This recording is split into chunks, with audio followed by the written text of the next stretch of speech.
Is the Jose Abreu that we have seen this month the real Jose Abreu in this, the year of our Lord, 2023? Or is it closer to what we saw in April and in May?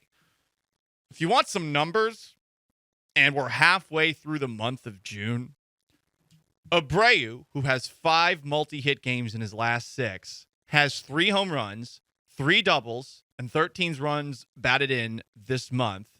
He is now hitting, over the course of June, .327 at the plate with a .571 slugging percentage and a .918 slash line. You get close to 1,000. You get in the 900s. That's close to the top of baseball as far as OPS goes.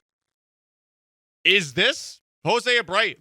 And I mean, there's a possibility, say he cools off, that game that we saw from him last night will be the best regular season game he plays for the Astros this year. I say this because not only did he hit a home run, and not only did he hit a double, and not only did he hit a single, and not only did he score the game-winning run after a weird ending that we'll discuss a little bit later, he also had 2 unassisted putouts to get the Astros out of what was a absolutely disastrous top of the 9th inning. Thanks, Alex Bregman, for that throw. Thanks, Ryan Presley, for that other throw. Yikes. They tried to piss that one away. They didn't. Abreu's the one that's the hero on essentially all accounts. Defensively, offensively.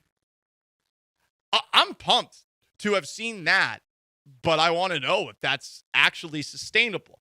Chandler Rome had a piece in The Athletic, and he talked with Alex Centrone, the Astros hitting coach. And what Centrone, I guess, had Abreu do was move his back leg to create more balance in his stance and eliminate unnecessary movement that was slowing his swing. Said Centrone, if you want the baseball X's and O's here, he was going too forward. He had too much weight on his front side, and then he had to go forward, back, forward. He was doing 3 movements instead of just 2. He's going up there already loaded on the backside now to just go attack, shorter moves, quicker moves, faster moves to the ball. And like many Astros, Centrone, Bagwell, among others, they've all been saying, look at the back of the baseball card, in as many words. That this 2-month stretch from Abreu, this is not something to be concerned about. He always struggles in April and in May. Take a look at the numbers last year. I think that his OPS going into May was in the low 600s. So maybe he's a slow starter for 2 months. I don't know. You're paying him a lot of money. I would prefer that he not have a slow start for 2 months. I would prefer that he come out of the gates like this. But this is a very welcome development, especially considering Yordan Alvarez is going to be out for, I would imagine, at least a month. You need somebody to carry the offense.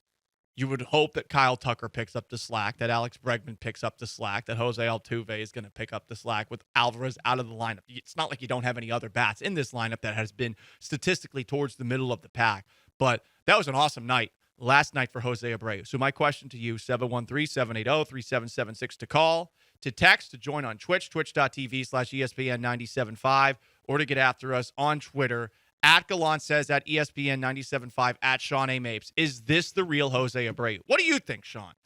We clearly got a very slow start from Jose Abreu. I think we are both people who identify with procrastinators, people who show up a little bit late, people who are, I don't know, a little bit slow to get things going in the morning. Late starters, yeah. Right. Yeah. Late arrivers to work, because generally I've been rolling up to the station at about 9:45 for the last week or so. 9:45, yeah.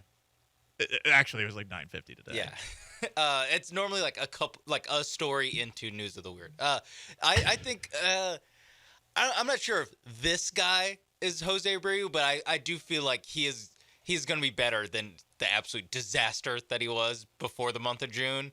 I do think that this is at least like steps in the right direction, or it's emblematic of changes that are being made, that are happening, that he is going to step up. Now, it is funny, I guess, that it's basically timed up perfectly with Yordan leaving the lineup, and maybe that's kind of the kick in the pants kind of thing that he needed after not only the embarrassing base running blunder he had in Toronto, and then no Yordan, so it's like, it's kind of fallen on me. Like I feel like that might have been not motivation, like he was unmotivated, needs motivation, but that kind of locked him extra in where it's like, okay, the team really needs me now, and he pulls through.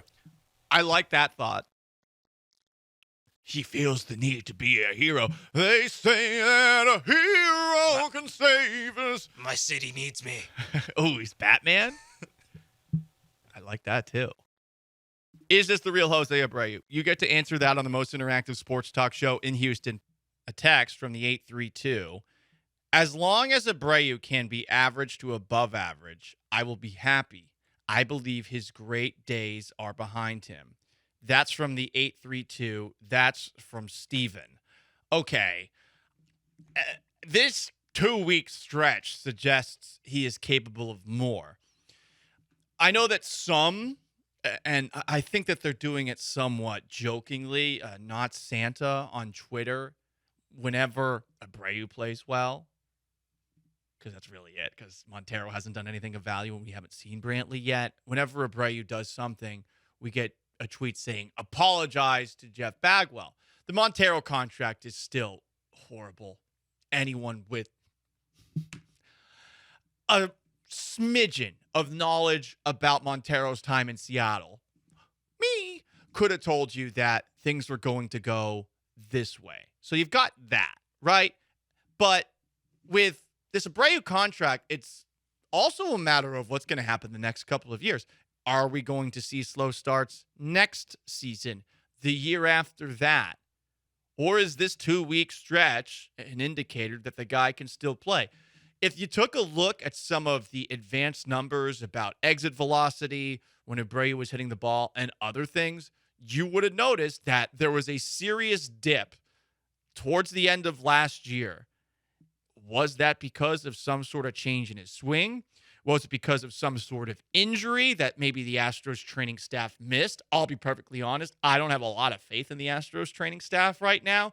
Part of it's due to the secrecy, but I feel like the secrecy, you could argue it's not just for the safety of the players. It might be because there's a little bit of incompetence going on that side of things, right? I mean, didn't Lance McCullers, who is now out for the year, wasn't that forearm strain something he suffered in 2021? And that wasn't taken care of? And he's just had this for like 2 years or so? A bone spur in his forearm or something like that? Whatever the hell happened was keeping him out for the year? So, I mean, I wonder about the due diligence that was done on Jose Abreu when they gave him out that contract. And if Jeff Bagwell was just like, yeah, Jose Abreu's been good for the most part his career, and I assume this is going to continue, as opposed to taking a look at a stretch that from, again, the Texans game against the Colts to a couple of weeks ago against Oakland, Abreu hadn't hit a home run. But I'm really happy with what we saw last night from Jose Abreu, and I think that you should be too. More comments on the text line at 713-780-3776. You can also join us on Twitch, twitch.tv/ESPN975. From the 832, he started out slowly. Abreu will hit for us. Some people are saying he's going to have an incredible second half. Okay, that's fun. Twitch.tv/ESPN975. Mesa TV says Abreu is trending in the right direction. Who knows if it will last? Like, that's, I think, where we all should be right now.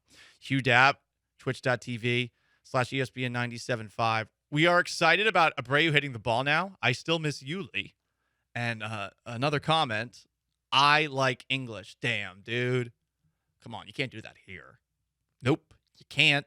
The Astros clubhouse seems to be fine despite not every single player being bilingual, and I like it because there are so many clubhouses across baseball, which are sort of like the way the 1986 Boston Red Sox were described, 25 players, 25 cabs home.